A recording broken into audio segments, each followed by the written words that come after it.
నర్సిరెడ్డి చెరుకు తోట. ఈ కథను రచించిన వారు శ్రీమతి సోమరాజు సుశీల గారు. ఈ కథ చిన్న పరిశ్రమలు పెద్ద కథలు కథా సంచిక నుండి. అంతా భ్రాంతియేనా, నిన్ను పాడడం మానిపించడం ఎవరి తరము కాదు, కానీ కాస్త మంచి పాట ఎంచుకోకూడదు. జీవితమే సఫలము, అది అందమైన అమ్మాయిలు సాయంకాలాలు పాడుకునే పాట. తమరు అక్బర్ పాదుషాలా చూసి తరిద్దామనా? ఈ పాట అంజలీదేవి పాడింది అనుకుంటున్నారేమో. పాపం జిక్కి పాడింది. పోన్లే, నా వయసుకు తగ్గ పాట పాడుకుంటాను. అందరూ కలిసి భజనలు చేస్తే ఎందుకు రాడే మాధవుడు, వాడెందుకు రాడే పాడుకుంటూ వంటింట్లోకి వెళ్ళిపోయాను. అస్సలు నాకు ఈ జీవితం అంటేనే విరక్తి వచ్చేస్తోంది. బాబోయ్, మనసారా ఓ పాట పాడుకునేందుకు కూడా స్వతంత్రం లేదు. అందంగా ఉన్నామనే అలంకరించుకుంటారా అందరూనూ? ఎవరి సంతోషం వారిది. అన్నిటికీ తప్పులు పట్టేస్తుంటే ఎలా కుదురుతుంది? ఈయనతో మాటకి మాట పెంచి నువ్వెంతంటే ఎంతని అనడం నాకు రాక కాదు, అంత కష్టమూ కాదు. కానీ నాకున్న మూఢనమ్మకాలతో చావొచ్చి పడిపోతోంది.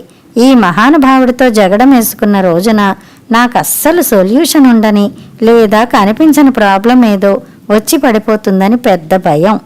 అందుకే చాలా విషయాలు చూసి చూడనట్టుగా వదిలేస్తాను. అందులోనే ఎక్కువ సేఫ్టీ ఉందని నా 30 ఏళ్ల సర్వీస్ చెబుతోంది. ఈ ఉన్న సిచ్యుయేషన్స్ ఎలాగూ పెద్ద మారవు, కానీ అవి మన ఆనందాన్ని టచ్ చేయలేనంత స్ట్రాంగ్గా ఉండాలి మన పద్ధతులు.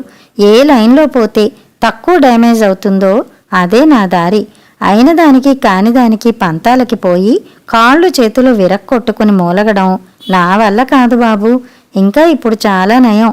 మా పెళ్ళైన కొత్తలో నే పాడడం మొదలెట్టగానే ఏదో చప్పుడు వస్తోంది అనుకునేవారు. హాస్యానికి కాదు, నిజంగానే. పాపం మా చెల్లెళ్ళంతా కలిసి ఔరంగజేబుని బిరుదు కూడా ప్రదానం చేశారు. తనకి సంగీతం వినడం నేర్పాలని నేను చాలా విఫల యత్నాలు చేశాను. ఓసారి ఆశా భోంస్లే టీవీలో మంచి ప్రోగ్రాం ఇస్తుంటే ఈయన ముసుగులో అటు ఇటు దొల్లుతూ ఈవిడెవరో పర్వాలేదు, కాస్త వినొచ్చు అని కామెంట్ కూడా చేసుకున్నారు తనలో తానే. తెలిస్తే ఆవిడ ఎంత సంతోషపడేదో కదా ఈయన మెచ్చుకున్నందుకు. ఇంతట్లోకే నా చేతిలో కార్డ్లెస్ పిలుపులు మొదలుపెట్టింది. పిల్లని చంకనేసుకుని తిప్పినట్టు దాన్ని కూడా నా తోటి తిప్పుతుండడంతో ఈ మధ్య ఫోన్ ఎత్తేందుకు పరుగులు పెట్టే అవసరం లేక మరీ ఎక్సర్సైజ్ లేకుండా ఒళ్ళు బరువైపోతోంది. ఎవరు? సుశీలుందా? నేను శివప్రసాద్ని మాట్లాడుతున్నా. నేనేనండి. బావున్నారా? పిన్ని కట్టిప్పారా? ఇంకో నెలల దాకా బరువులు మోపకూడదన్నారు. నీ గొంతేమిటి అలా ఉంది? సతీషు జయ మేలో వస్తున్నారు. వాళ్ళమ్మకి దెబ్బ తగిలిందని చాలా బాధపడుతున్నాడట. పాపం ఇక్కడ పనులన్నీ తెముల్చుకుని ఉంటే వాళ్లతో తీసుకెడతారట. రాత్రి ఫోన్ వచ్చింది. మీరు అంతంత దూరాలు వెళ్ళిపోతున్నారా? అక్కడ తోస్తుంది మీకు. ఇక్కడ ఎన్ని వ్యాపకాలు. నిన్ననే నేను అత్తగారు మీ గురించి అనుకున్నాం. అడగ్గానే పాపం కాదనకుండా మాకు అండగా నిలబడ్డారని. దాందేముందిలే, మాట సాయమేగా. అక్కడ ఉండిపోవాలని నాకు అస్సలు లేదు, గాని తను ఇంత ఇల్లు మేనేజ్ చేయలేకపోతోంది. దానికి తోడు పడి కాలు విరగడం, పిల్లలంత ప్రేమగా పిలుస్తుంటే మనం మొండితనం చేయడం ఎందుకు? అది చూద్దాం కొన్నాళ్ళు. నువ్వంటే జ్ఞాపకం వచ్చింది. నిన్న మీ బ్యాంక్ నుంచి ఉత్తరం వచ్చింది. ఈ మార్చి చివరికి వడ్డీతో కలిపి 16.5 అవుతుందని, వెంటనే కట్టకపోతే లీగల్గా ప్రొసీడ్ అవుతామని రాశారు. నువ్వు ఈ మధ్య ఏమీ కట్టినట్టు లేవు. చాలా ఇబ్బందులు పడుతున్నావు పాపం. నేను తొందర పెట్టక తప్పట్లేదు. నీకంత పెద్ద మొత్తం కాదు కదా, అశ్రద్ధ చేయకుండా చూసి కట్టి. ఈ అమెరికా పిల్లలకి పనులు మిగల్చడం ఇష్టం ఉండదు. మరీ తక్కువ పడితే నేను సర్దుతాలే. బ్యాంకుతో సెటిల్ అయిపోతే మనం చూసుకోవచ్చు. అనుకున్నదంతా అయ్యింది. పొద్దున్నే ఓ పాట అయినా పాడుకొని పోతే ఏమవుతుంది మరి? మీరేం వరీ అవ్వకండి. మీ ప్రయాణాల్లోపు సెటిల్ చేస్తా. ఆ ఫ్యాక్టరీకి ఎప్పుడూ అడ్డంకులే. ఇక్కడ 4 డబ్బులు వస్తే ఆ అప్పు కట్టేసి ఆ స్థలమైనా నిలబెట్టుకుందామని నా తాపత్రయం. కానీ ఇక్కడ అలాగే ఉంటుంది. మిమ్మల్ని అయితే ఇబ్బంది పెట్టను. మీరిప్పుడు చెప్పారు కాబట్టి ఇక అదే పని మీద ఉంటాను. ఈసారి పాట బాగా కుదిరింది. ధరణికి గిరి భారమా, నాకు అప్పు భారమా, అప్పుకు నేను భారమా, చేవుంటే అప్పులు పెద్ద ప్రాబ్లమా. ఈ రోజుల్లో పిల్లలకి లక్షలు విలువ చేసే ఇళ్ళు, వాకిళ్ళు, కార్లు అన్నీ ఉన్నా ఇంకా లేదోననే బెంగే, అస్సలు ధైర్యమే ఉండదు. మేం 10-15 ఏళ్ల క్రితం చేతిలో ఓ 10,000 ఉంటే గొప్పగా ఫీల్ అయిపోయేవాళ్ళం. ఆ హైదరాబాద్ నవాబు మాత్రం ఇంతకన్నా డబ్బేం చేసుకుంటాళ్లే అనుకునేవాళ్ళం. చాలా చాలా మధ్యతరగతి మనస్తత్వం. నన్నైతే చాలా పరీక్షించేది. డబ్బుకి ఇవ్వాల్సిన విలువ గౌరవం తెలియక నాతో స్నేహం చేయవచ్చిన లక్ష్మిని అపాత్రదానం, అసమర్థ వినియోగం చేసి ఎన్నో తెలివి తక్కువ పనులు చేసుకున్నాను. అప్పట్లో మా చుట్టూ రకరకాల వ్యక్తులు తిరుగుతుండేవారు. అందరూ మనవాళ్లే అనే భ్రాంతిలో ఉండేవాళ్ళం. ఓ రోజున ఈయన, వీడు నాకు బెస్ట్ ఫ్రెండు, చాలా కష్టాల్లో ఉన్నాడు. పాపం ఎవరి దగ్గర ఊరికే డబ్బులు తీసుకోడు. బంగాళాపెంకులు చేయడం తప్ప వేరే పనేం రాదు. మనం గాని కాస్త డబ్బులు పెట్టుబడి పెడితే ఇతను ఆ ఫ్యాక్టరీ ఒకటి పెట్టి నడిపి మనకి లాభం చేస్తాడు, వాళ్ళ కుటుంబము ఒడ్డున పడుతుంది అని చెప్పి కళ్ళలో ప్రాణాలున్న ఓ అల్పజీవిని నాకు పరిచయం చేశారు. నాకు తెలియకుండా మీకు బెస్ట్ ఫ్రెండ్ ఎక్కడి నుంచి వచ్చాడంటే కోపగించుకుని వెళ్ళిపోయేవారు. అతని కుటుంబపు గొప్పలతో అతను ఆ సమయంలో పడుతున్న కష్టాలు కలనేసి నాకు మహా టెన్షన్ పెట్టేవారు. ఇంత బతుకు బతికి ఇంటి వెనకాతల చచ్చినట్టు ఇంత చదువుకుని మనం పెంకుల ఫ్యాక్టరీ పెట్టామంటే జనం నవ్విపోతారు. కావాలంటే ఎంతో కొంతిచ్చి వదుల్చుకోమని చీలక్కి చెప్పినట్లు చెప్పినా వింటేనా? అంతిమ విజయం ఎప్పుడూ తనదే. ఇంక వడబడక తప్పలేదు. సరేలెమ్మని బంగాళాపెంకుల ఫ్యాక్టరీ పెట్టాలని తిరిగి హైదరాబాద్ శివార్లలో ఓ 5 ఎకరాల పొలం కొన్నాం. ఎకరం 1,200 చొప్పున. తమాషా ఏమిటంటే ఆ పొలం అమ్మినవాడే మాకు వాచ్మెన్గా పనిచేశాడు చాలా సంవత్సరాల నెల జీతానికి. ఏమైతేనే ఆ అర్భకుడిని ఉద్ధరించే కార్యక్రమంలో భాగంగా అక్కడ ఫ్యాక్టరీ వెలిసింది. అప్పట్లో మాకు బ్యాంకు 3.5 లక్షలు అప్పిచ్చింది. పైన అవసరం పడ్డది చేతి డబ్బు పెట్టాం. వాస్తు ప్రకారం ఈశాన్యాన నుయ్యి, ఆగ్నేయాన పొయ్యి అన్నీ సరిగ్గానే పెట్టాం. కానీ తినేవేడు దెంతసిరి సరిలేకో ఏమో లక్ష్మీ కటాక్షం కలగలేదు. అక్కడ పనులన్నీ అతనే చూసుకునేవాడు. మాకు మా ఫ్యాక్టరీలోనే సరిపోయేది. అప్పట్లో మా బ్యాంకులో ఒక విచిత్రమైన మేనేజర్ ఉండేవాడు. పేరు కూడా నోరు తిరగట్లేదు. కొబ్బరికాయ కొట్టి వర్కింగ్ క్యాపిటల్ వాడుకోవడం మొదలుపెట్టిన 20 రోజులకి మాకో నోటీస్ ఇచ్చాడు. ఏమని? మీ ప్రాజెక్ట్ రిపోర్టు ప్రకారం ఈ పాటికి 20,000 పెంకులు తయారు చేసి అమ్మి ఉండాలి. ఆ 15,000 అకౌంట్లో ఎందుకు జమ చేయలేదు? వెంటనే రిప్లై ఇవ్వకపోతే యాక్షన్ తీసుకుంటాం. మాకు నవ్వాలో ఏడవాలో తెలియని పరిస్థితి మొదలెట్టి గట్టిగా 3 వారాలు కూడా కాలేదు. కరెంట్ లేక డీజిల్ ఇంజన్తో పని. భయంకరమైన చప్పుడు. ఏప్రిల్ మే నెలలు ఎండలు. తీసిన మొత్తం పెంకు తీసినట్టే నిలువునా పగిలిపోయేది, లేదా తెల్లారేసరికి పల్లకీలాగా తయారయ్యేది. ఎండలకి తట్టుకోలేక పచ్చి పెంకులు బాధపడుతున్నాయని పగలు రాత్రి అంతంత ఎత్తు షెల్ఫులు తడపలేక చచ్చేవాళ్ళం. ఇంతలోకి ఎవరిని ఉద్ధరించడానికైతే మేమీ పని మొదలెట్టామో ఆ ఫ్రెండు కమ్ టెక్నాలజిస్టు పెంకు తీయడం చేతకాక కనిపించడం మానేశాడు. తాను గ్యారంటార్గా తప్పుకుంటున్నానని బ్యాంకుకు ఒక రిజిస్టర్ లెటర్ రాసి పడేశాడు.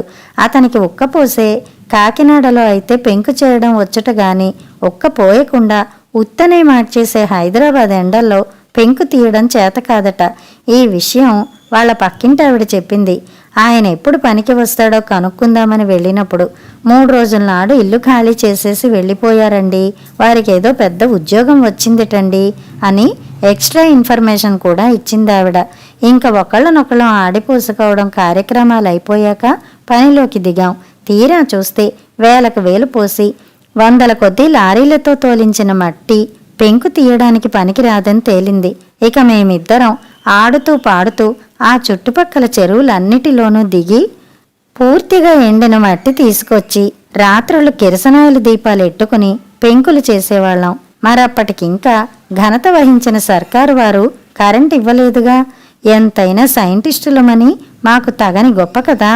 ఓ 2 వారాల్లో ఆ పగలడం, వంకర పోవడం వంటి సమస్యలన్నీ తీర్చేసి ఫలానా చెరువు మట్టి పనికొస్తుందని తీర్మానించి ఆ చెరువు నుంచి మట్టి తోలించుకోవడం మొదలుపెట్టాం. పట్టుమని 10 లారీల మట్టైనా పోగడిందో లేదో పెద్ద ఉపద్రవంలా పిడుగులు మెరుపులు ఉరుములతో కుంభవృష్టి కురిసి మే నెలాఖరికి చెరువులన్నీ చుట్టాలతో కళకళ్ళాడిపోయాయి. ఇంకెక్కడిది మట్టి? మా హోదాకి పెంకుల ఫ్యాక్టరీ ఏమిటని బడాయిలు పోయాను గాని అలాంటి లోటెక్ ప్రోడక్ట్కి కూడా ఎంత టెక్నాలజీ ప్రాబ్లం వచ్చిందో కదా. గారెలకి ఇడ్లీలకి కూడా బోలెడ్ టెక్నాలజీ ఉంటుంది. మొన్న మధ్య మా చెల్లెలి కూతురు నేను పెట్టిన ఇడ్లీలు తింటూ చెప్పేదాకా నాకు తెలియదు, ఇడ్లీ పిండిలో ఈనో ఫ్రూట్ సాల్ట్ వేస్తే రాళ్లలా కాకుండా దూదుల్లో ఉంటాయని. ఆ పిల్లదానికి తెలిసిన విషయం కూడా నాకు తెలియలేదు. దాన్నే మరి టెక్నాలజీ అంటారు.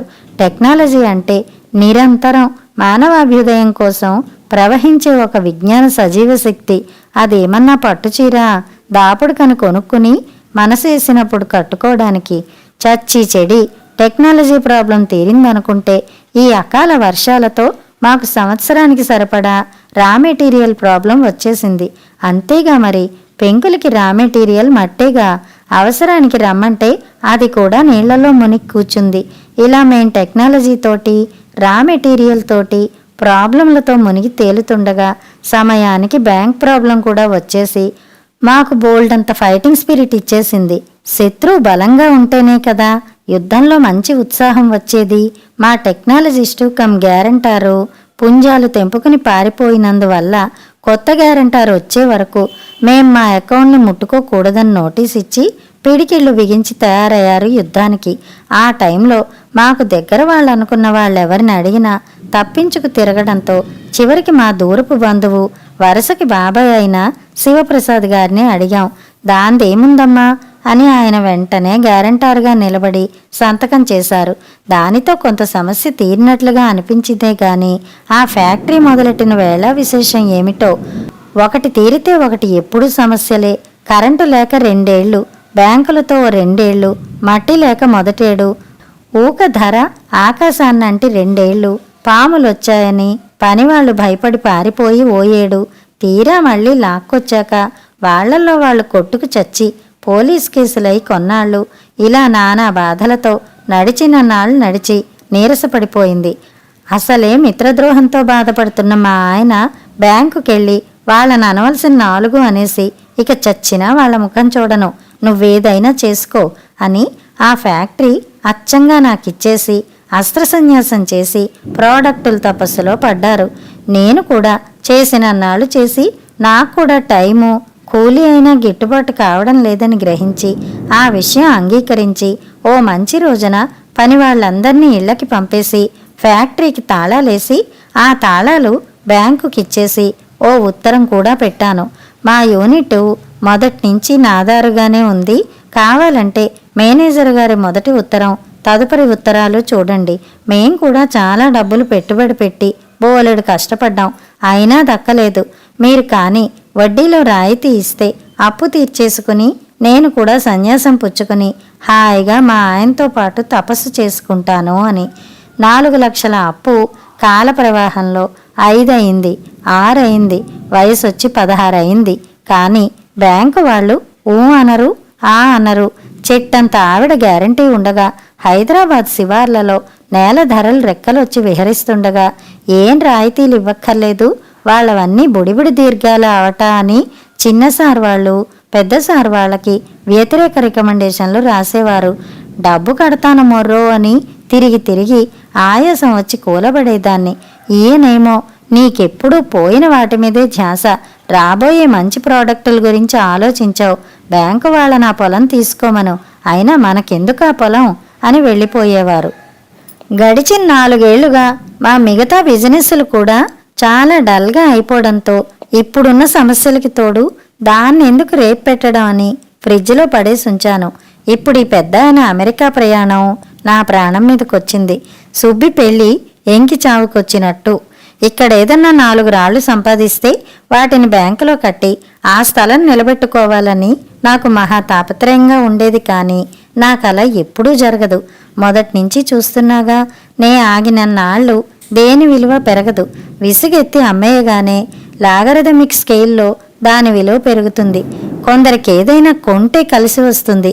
నా విషయంలో నేను అమ్మేస్తే కలిసి వస్తుంది పక్క పొలాల వాళ్ళకి.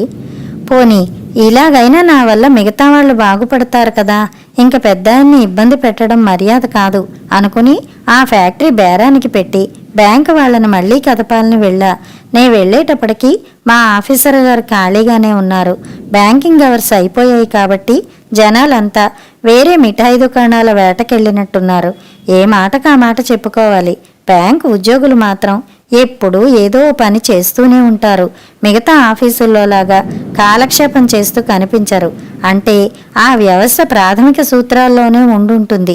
అవసరానికన్నా కాస్త తక్కువగా రుణాలు ఇవ్వాలి. అలాగే కావలసినంత మంది కన్నా కొంచెం తక్కువ మంది ఉద్యోగులు ఉండాలి. అప్పుడే పనులు సరిగా అవుతాయి అని ఆయన తీరుబడిగా ఉండడం చూసి ఆశ్చర్యం వేసింది. నమస్కారం మేడం, చెప్పండి, మీరొచ్చారు? అదే మా పెంకుల ఫ్యాక్టరీ విషయం నోటీస్ ఇచ్చారట మా గ్యారంటర్ గారు అన్నారు. ఆ విషయాలతో నాకు సంబంధం ఉండదు మేడం. రికవరీ సెల్ వాళ్ళు రాసి ఉంటారు. కానీ నేను మన బ్రాంచ్కి చాలాసార్లు రిప్రజెంటేషన్ ఇచ్చా కదా, వడ్డీ రాయితీలు ఇస్తే ఆ అప్పు కట్టేస్తానని. అప్పుడు మీరేం మాట్లాడలేదు. అప్పుడు మీరిచ్చిన ప్రపోజల్ మీద మేనేజర్ గారు రాసేశారు మేడం. కొలేటరల్ వాల్యూ పెరిగింది, గ్యారంటర్స్ బాగానే ఉన్నారు కాబట్టి వడ్డీలో ఏం రాయితీ ఇవ్వక్కర్లేదని. గ్యారంటర్స్ బాగానే ఉన్నారంటే ఆ యూనిట్ చలవ వల్ల కాదు కదా. మేము స్వయంగా ఎంత పెట్టుబడి పెట్టామో, దానివల్ల మేము ఎంత నష్టపోయామో తెలుసు కదా. అనేక కారణాల వల్ల ఆ యూనిట్ సిక్ అయినప్పుడు మరి వడ్డీ కాంపౌండింగ్ చేయకుండా సింపుల్ వడ్డీ వేయాలి కదా. ఏ విధంగానూ వినిపించుకోమంటే ఎలా? యూనిట్ సిక్ అయితే వడ్డీ కాంపౌండింగ్ చేయకూడదని రిజర్వ్ బ్యాంక్ రూల్స్ లేవా మరి? నాకు ఆ విషయాలతో సంబంధం ఉండదు. మీరు హెడ్ ఆఫీసులో, రికవరీ సెల్లో కానీ, రీజనల్ ఆఫీసులో కానీ ప్రయత్నం చేసుకోండి అన్నట్టు ఈ మధ్య మాకు కొత్త సీజీఎం గారు వచ్చారు. చాలా మంచి ఆయన. చాలా వరకు ఇలా సిక్ అయిన అకౌంట్లన్నీ ఆయన ఒక నిర్ణయానికి వచ్చి తేలుస్తున్నారు. మీరు మళ్ళీ హెడ్ ఆఫీస్కి కొత్త ప్రపోజల్ ఇచ్చి ఫాలో అప్ చేసుకోండి. పెట్టకపోతే మానే పెట్టే ఇల్లు చూపించమన్నట్టు ఈయన నాకు మంచి క్లూ ఇచ్చారు. కలిసేది కలిసేప్పుడు ఏకంగా సీజీఎం గారిని కలిస్తే పోతుందని వారం వర్జం చూసుకుని వారికో ఉత్తరం రాసి మిగతా వాళ్ళకి కాపీలు పంపాం. వారం రోజుల్లో జవాబు వచ్చింది. ఫలానా రోజున ఫలానా టైంకి ఫలానా చోట కలవమని. వెళ్ళేటప్పుడు తను చాలా సంతోషపడ్డారు. వెనక్కి పిలిచి మరీ చెప్పారు, నీ పని అవుతుందిలే. ఓ ముఖ్యమైన విషయం, మన ఫ్యాక్టరీ పెట్టాక మనం 2 ఏళ్లకి ఓ రిప్రజెంటేషన్ ఇచ్చాం అప్పటి ఎండి గారికి. ఒక 2 లక్షలు ఇస్తే 2 ఆటోమేటిక్ మిషన్లను కొని తద్వారా లేబర్ ప్రాబ్లంని తగ్గించి ఫ్యాక్టరీని లాభాల్లోకి తెస్తామని. అప్పుడు వాళ్ళ కన్సల్టెన్సీ సెల్ వాళ్ళు ఎంత పెట్టినా అది బాగుపడదని రాసిచ్చారు. వీళ్ళని ఆ రోజు నుంచి లెక్కెట్టుకోమని చెప్పు. అలాంటప్పుడు మనం 10 లక్షల కన్నా ఇవ్వక్కర్లేదని ఆ మాట గుర్తు చేయడంతో నాకేనుగెక్కి వెళ్ళినంత ధైర్యం వచ్చింది. నేను మా వాడు వెళ్ళి సీజీఎం గారి రూమ్ బయట పెద్ద హాల్లో కూర్చున్నాం. ఆ హాలు పెద్దవి 4 సోఫా సెట్లు దూరంగా ఉన్నా ఇంకా చాలా ఖాళీగా ఉందనిపించేంత విశాలంగా ఉంది. మా అలాగే ఇంకో 4 పార్టీలు కూర్చుని ఉన్నారు. బయటికి వచ్చిన కుర్రాఫీసర్ గారు చెప్పారు ఆ వేళ 5 ప్రపోజల్స్ చూస్తారని. గంట తర్వాత మాకు పిలుపు వచ్చింది. 8 మంది దాకా తలనెరిసిన పెద్దలు అర్ధచంద్రాకారంలో కూర్చుని ఉన్నారు. వాళ్ళ సీజీఎం గారి ఎడమ వైపున వాళ్ళ బ్యాంకుకు అన్యాయం జరగకుండా ఉండడానికి, సీజీఎం గారు త్వరపడి ఎవరికీ హామీలు ఇవ్వకుండా ఉండడానికి ఎదురుగా ఒక్క బ్యాంకర్ ఉంటేనే నాకు ఆసుగా కథలొచ్చేస్తాయి. 9 మంది ఉంటే ఇక చెప్పేదేముంది.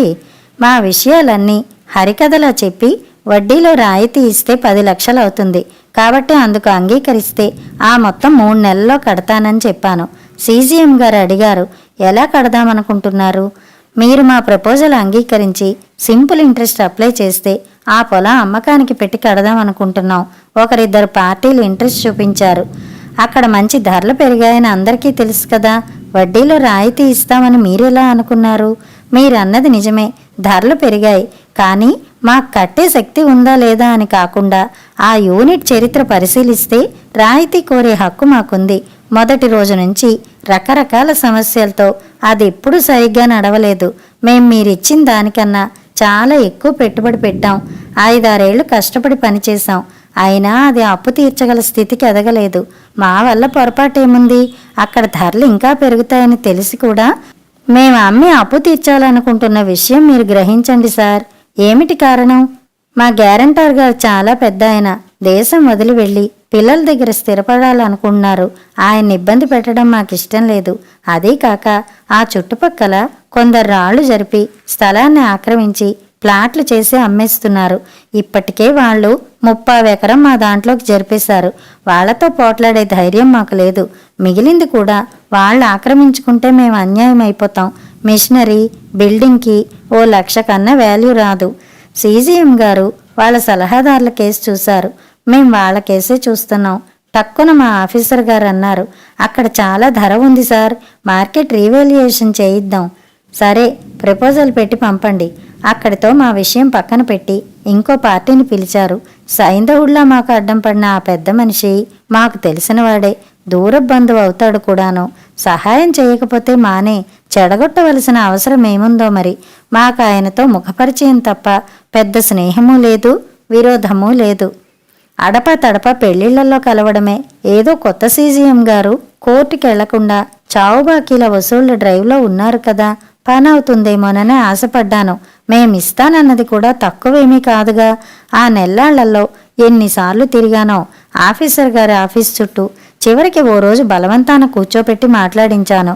నిన్ననే మా కన్సల్టెంట్ రిపోర్ట్ ఇచ్చారు. ఎకరం 3-3.5 ఉందని రాశారు. మా దాంట్లో కొంత భాగం కొండ వచ్చింది. యావరేజ్ 2.5 కన్నా ఇవ్వరు. పోనీ మీరేమైనా ప్లాట్లు చేసి అమ్ముతున్నారా? ప్లాట్లు చేస్తే చాలా లాభం వస్తుంది. కానీ మాకు కమిట్మెంట్ ఉందని చెప్పాం కదా, అంత టైం లేదు. ఎందుకు అడుగుతున్నారు?